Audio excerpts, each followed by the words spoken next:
In this section, we'll look at Roosevelt's first term in office, from when he assumed the presidency upon McKinley's assassination in 1901 until the 1904 election. Roosevelt quickly called his domestic program the Square Deal.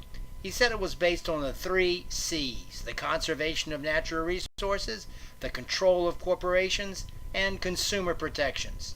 Teddy Roosevelt's term, the Square Deal, by the way, led to Franklin Roosevelt's later New Deal and ultimately Harry Truman's Fair Deal. Roosevelt had a conflicted relationship with big money and big corporations. Now, he knew that large capital and huge corporate trusts were necessary in the modern industrial world. After all, who would build a railroad from St. Louis to San Francisco? Not mom and pop. At the same time, however, he also recognized the abuses that laissez-faire republicanism had allowed, the accommodation of wealth and the exploitation of workers. It was necessary to have a square deal for all Americans, he said, soon after becoming president. We don't want to destroy corporations, but we do wish to make them serve the public good. Now, as president, Roosevelt did file several lawsuits, antitrust, anti-monopoly suits, to break up large corporate monopolies. But the emphasis of his economic agenda was on regulation, not trust busting. A large federal establishment and regulation was necessary for balance, Roosevelt believed. Roosevelt later assigned another phrase for his economic agenda. In a speech in 1910, he called it his New Nationalism. Not all big business was bad, New Nationalism believed. It was necessary. At the same time, it could get bad. It could be monopolistic or exploitive. So the government needed to adopt sufficient regulation, and it needed to make sure that it had the regulatory laws and the appropriate organization and power to enforce them. A balance. While Roosevelt's emphasis remained on regulation, we should note that his presidency actually began with a famous precedent-setting antitrust suit. When a giant holding company, the Northern Securities Company, which was also largely held by J.P. Morgan, was created in 1901 to sort of control the railroading throughout the Northwest, Roosevelt's Attorney General filed suit under the Sherman Antitrust Act of 1890. Now, to that point, the act had not really been that effective, and nobody expected the suit to have much success. However, it was successful, and the company was broken up as a monopoly. And Roosevelt's victory in the Supreme Court, what it meant was it was sort of a precedent in presidential power. Future presidents would file their own antitrust suits, and never before had the president had such power. While Roosevelt was in office, his administration did file 43 antitrust suits.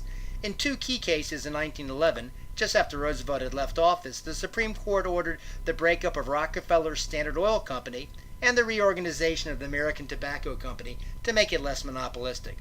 Roosevelt's efforts, however, were not sufficient for many other reformers who pressed the administration to file more and more antitrust suits to knock out all the big businesses as monopolies. When Roosevelt answered that such businesses were necessary, Roosevelt's relationship with the large corporations and the old guard Republicans actually improved. When, indeed, Roosevelt came up for election in 1904, large corporate contributions poured in, up to $2 million poured in for Roosevelt. Roosevelt's New Nationalism stance may not have pleased all reformers, but it was a significant change from the laissez-faire politics of his Republican predecessors. Another change was in Roosevelt's relation to organized labor. Before, laissez-faire old guard stalwart Republicans had essentially ignored unions and strikes, which often meant that the management brought in scab workers and broke the union strike. In the cold winter of 1902, however, the United Mine Workers of America in the anthracite coal fields of eastern Pennsylvania went on strike. And because anthracite coal was used in many American homes to keep the heat on, Roosevelt worried that people might freeze. So rather than doing nothing, as laissez-faire Republican presidents before him might have done, Roosevelt summoned the leaders of the Union and the leaders of the company to Washington, threatening to seize the mines if they couldn't agree. Through the power of his bully pulpit, the force of his personality, his threats, Roosevelt forced them to accept arbitration commission and settle the dispute.